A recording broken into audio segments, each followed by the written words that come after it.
po. Late na nga akong umuwi. Ang dumi pa ng uniform ko. Masyado kasi ako nag-enjoy kanina eh. Uy mga ka-team! Nandiyan na pala kayo. Ako nga pala si Kaloy. Siguro, nagtataka kayo kung bakit ang dumi-dumi ng uniform ko, no? Ganito kasi ang nangyari ngayong araw.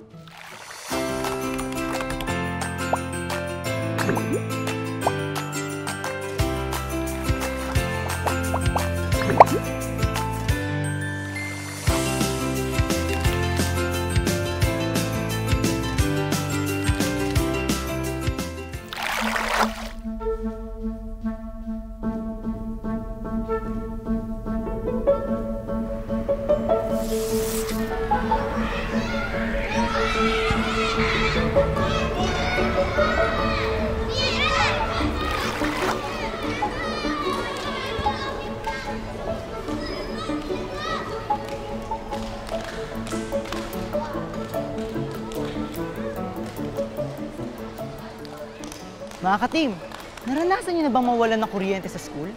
Nasa klase kasi kami nang biglang namatay ang mga ilaw at electric fan. Pero dahil patapos na ang klase namin, pinayagan kami ng iba naming mga teachers na lumabas ng classroom. Mas okay na rin dito para mapreskuhan. Ang init kasi. Yung iba nag-e-enjoy dahil hindi tuloy ang klase namin. Yung iba naman, bored na. Sayang, muntik na yun. Kala mo ha, konting practice pa, Heidi. Kaloy, tignan mo yung mga classmates natin. Mamaya na nga lang ako sasali. 3, 2, 1, ay! Lobot na ako. Nako, wala pa namang kuryente. Eh bro, anong gagawin natin na to?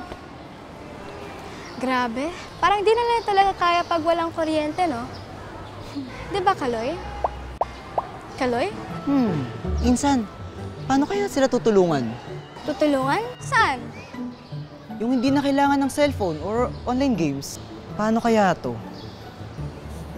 Kailangan yung madali lang ituro at siguradong enjoy. Sayang, mananalo na dapat eh. Exciting pa naman sana ng laro. Heidi, bakit pa tayo manonood kung pwede naman tayo maglaro? Kaloy, pwede natin silang turuan ng mga larong Pinoy. Tulad ng napag-alalan natin sa PE noon. Ang maganda pa ron, dahil naituro sa PE natin yung mga ibang larong Pinoy, mas magigits na nila ito ngayon. Pero, ano kaya pwede natin ipalaro yung hindi pa natin nasusubukan? Oo nga, no? Dapat may inspire yung mga classmates natin sa mga ipapalaro natin. Ah! May ideya na ako sino tutulong sa atin. Tawagin mga klase natin, sandali lang ako. Mga ka-team, ang mission natin today ay turuan ng iba pang larong Pinoy ang mga classmates namin. Pero bago yun, puntahan muna natin yung magtuturo sa atin.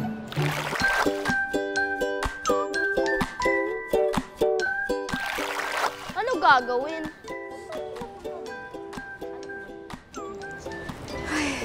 Kaloy at Coach EJ, sakto pang dating nyo. Eh, mukhang may bright idea itong si Kaloy eh. O siya, reviewin na natin ang larong Pinoy. Familiar ba kayo sa patintero? E sa agawan base? O nasubukan nyo na ba ang tagu-taguan? Lahat ng mga yan ay halimbawa ng larong Pinoy o laro ng lahi. Ito ay ang iba't ibang laro ng mga kabataan na maaaring gawin sa kanilang tahanan, sa kalye, o kahit sa mga eskwelahan. Mula noon hanggang ngayon, kilala pa rin ang mga larong Pinoy dahil pwede itong laruin ng sino man. Madali itong gawin at higit sa lahat ay itinuturo nito ang pagiging matibay at ang pagpupursige. Mahalaga rin ang larong Pinoy dahil itinuturo nito sa kabataan ang pakikipagtulungan at pakikipagkapwa-tao. Nakakamiss pala talaga yung larong Pinoy, no? Alam niyo, nung bata ako yung pambato ng kalye namin sa Luksong Tinik. Hindi nila ako matalo at sa taas kong tumalon. Coach, na-excite na po ako sa mga ipapalaro nyo. Game na po ako. Ikaw, Heidi, handa ka na ba sa mga larong Pinoy? Di naman ako magdudumihan dyan, no?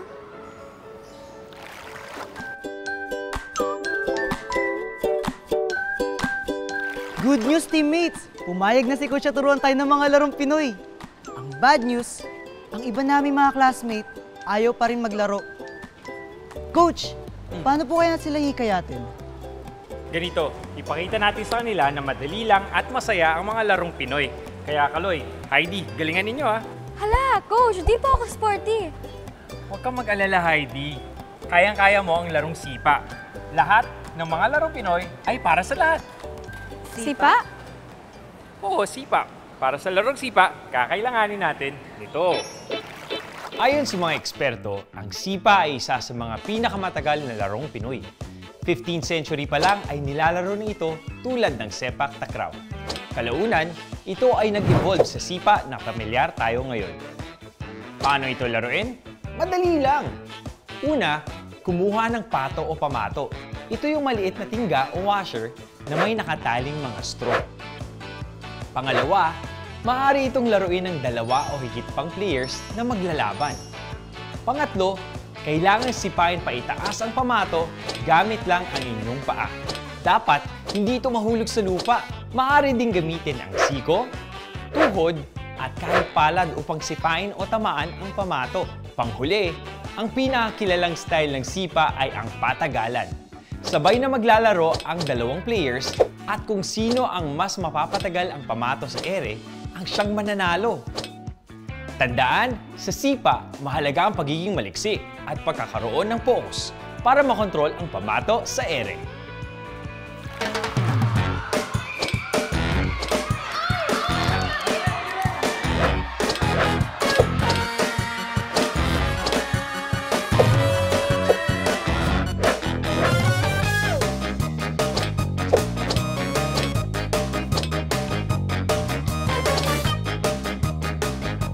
Energize muna tayo. Ganun muna tayo. Yan, shake, shake, shake, shake, shake.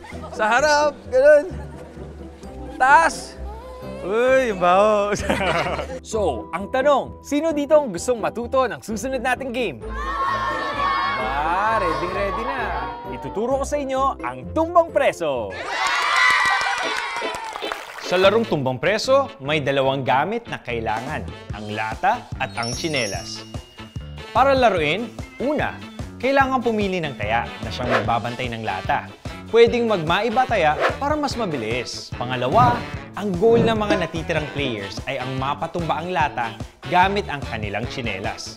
Kailangan hindi sila lumagpas sa linya kung titira. Pangatlo, kapag napatumba ang lata, kailangan itong patayuin uli ng taya sa orihinal na posisyon nito.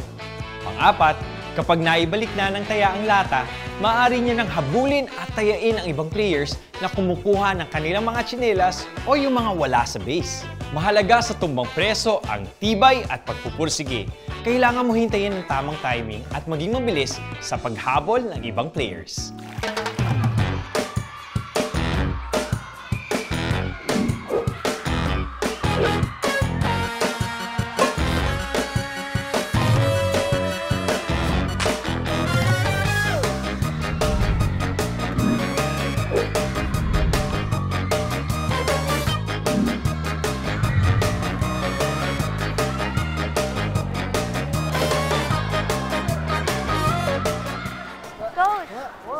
Uy, Hello po, Coach TJ. Pwede po ba kaming sumali?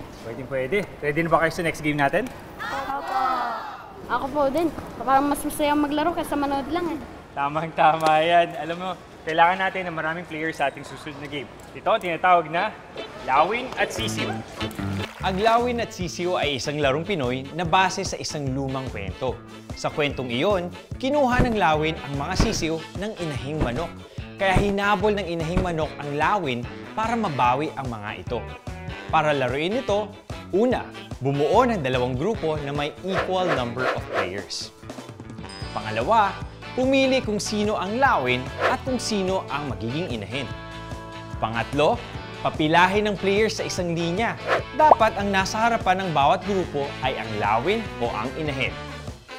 Pang-apat, lagyan ng panyo o bandana ang player na nasa dulong linya. At panghuli, ang goal ng Lawin at ng inahin ay ang makakuha ng panyo na nasa dulong player.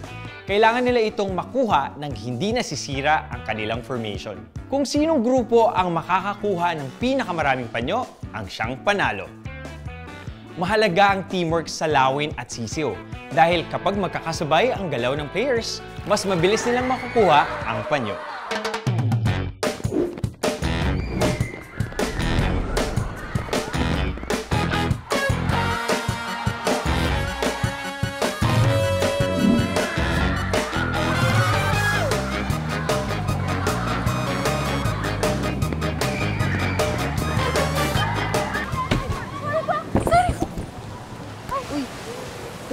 namin kayo. Ako na. Okay lang, kuya.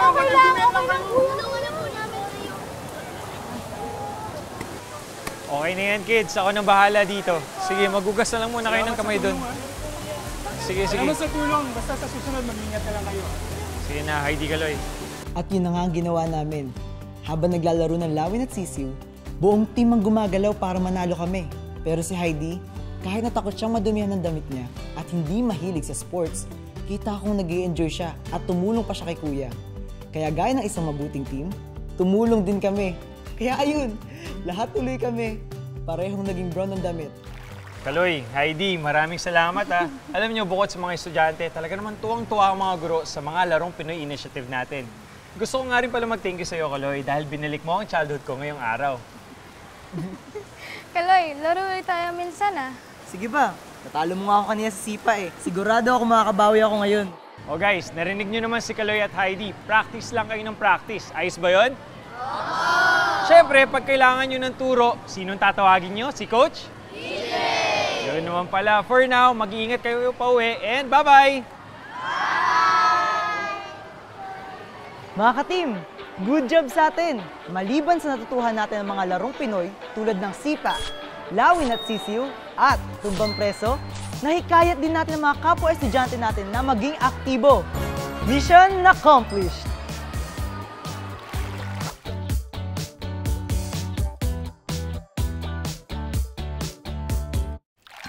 At ayun na nangyari ngayong araw. Nadumihan man ang aking damit, ang mahalaga, nakasama kong maglaro sina Heidi, Coach EJ, at ang mga classmates ko. Teka lang ha, mukhang nandiyan na si Mama. Anak? Pasensya na po ma kung medyo nadumihan ang damit ko. Masyado lang po nag-enjoy kanina. Ah, talaga ba? Kwentuhan mo nga ako? Saka, dumi lang yan. Ako na bahala dyan. Ang importante, naranasan mong maglaro sa labas. Parang ako lang dati. Pero ma, tutulungan ko pa rin po kayo maglaba. Mancha lang yan. Kayang-kaya kong tanggalin yan. Kapag marumi ang damit ng anak ko, alam ko na-enjoy niya ang paglaro at pagiging aktibo. Kaya, sige lang. Dahil ang bawat mancha, may baong lesson at masasayang alaala.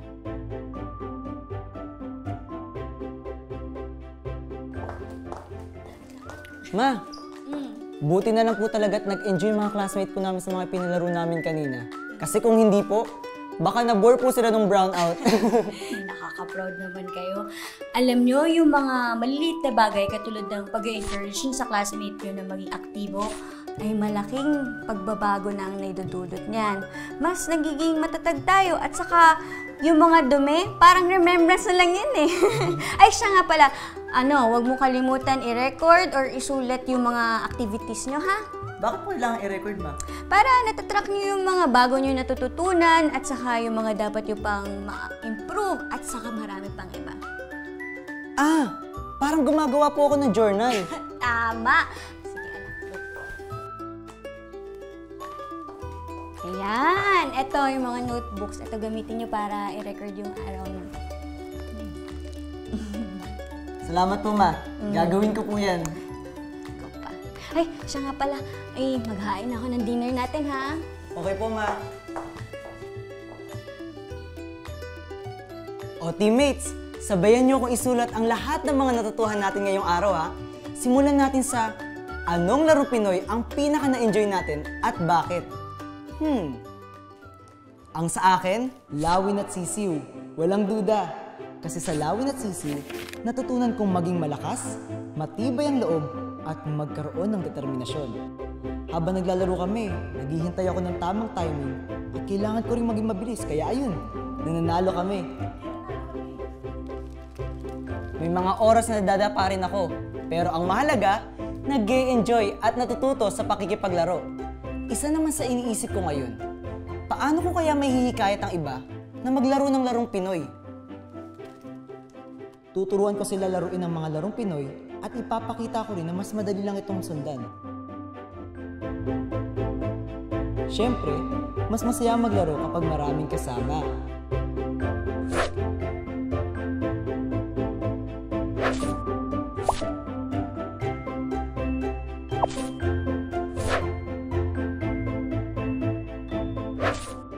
Ayan! Tapos na! Sana marami rin kayong natutunan kasabay ko. Mga ka-team, tatandaan nyo lagi, walang masama sa paggamit ng teknolohiya. Basta't huwag din kalilimutang maging aktibo, maglaro ng mga sports at larong Pinoy upang maging balanse ang ating araw-araw. Huwag din kayong matatakot na madumihan ng inyong mga kasuotan. Dahil sa bawat dumi o mantsa, ang katumbas nito'y masasayang alaala. Hanggang sa muli mga ka-team! Paalam!